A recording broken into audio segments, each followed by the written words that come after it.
Hello, and welcome to these Nordea Startup and Growth videos again.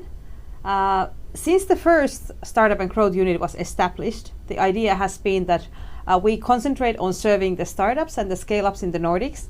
And this way, as we're focusing, we can gain the expertise and deep understanding of the business logic of these companies. And this way, we're also able to speak the same language with the founders. In our team, we have also targeted that each of the members would have own specialty area that they know a bit more about. It can be health, gaming, sustainability, different industries. And this is because we want to deepen the knowledge. And then again, this way, as we know the logic of different industries, we also work better as a sparring partner for the founders. Today, I have in the studio with me Jakob, who works in our team. Could you tell a bit about what type of customers you're concentrated on and then what type of expertise you have? Yes, certainly, Teija, and thanks for the invitation today.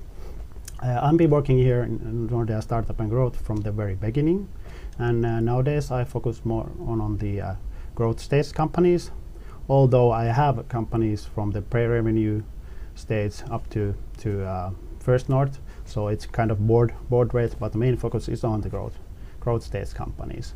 And as the expertise areas, I focus on green tech companies and deep tech companies. And within the deep tech companies, I have this niche of space tech companies, which is very interesting, but this is not topic for today, so maybe next time we'll talk more about that.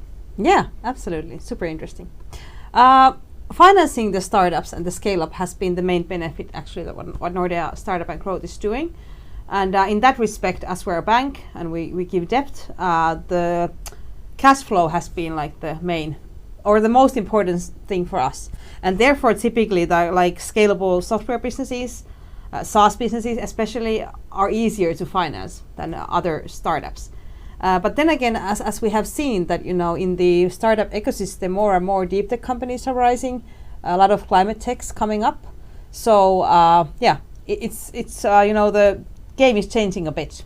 And then again, a few weeks ago, we came across a really interesting study about climate tech manual, and more specifically, it's called Climate Brick, and it's done by EQT Ventures and Contrarian Ventures. And they have done a really thorough study of what type of companies these climate techs are, how their growth has been built, how to commercialize what they're doing, and so on. And here on the screen, you can actually see one example of one of the bricks. And this is from companies who are developing technologies that revolutionize industries such as carbon capture or new materials. Jakob, as said, you work with the deep techs a lot. What would be your takeaways, as these typically are really capital intensive? And how can actually bank loan help in these kind of situations? Yes, that's a good question, Teija, and the study is very interesting. And this spring I've been looking about 10 cases here that have required an investment from 20 million to 200 million. And it's like in this graph here, the Series B stage companies, pretty much, where you kind of are in the pre-revenue stage. And this, your factory or product line requires up to 1 to 2 years to build it up. And it's first then when you start to generate revenue. And in the study also you can see that at this stage it's rarely this is a European study, so that's interesting to see also that at this Series B stage there's rarely no debt involved. It's pretty much equity driven. And I would say that that's the same situation here in Finland as well. That it's very important, or actually the VC investment or then industrial partner is a key player here, and then of course the grants are one of the main sources as well. The public funding like Business Finland, TESI, ELY-keskus, and sometimes even Finnvera has been here.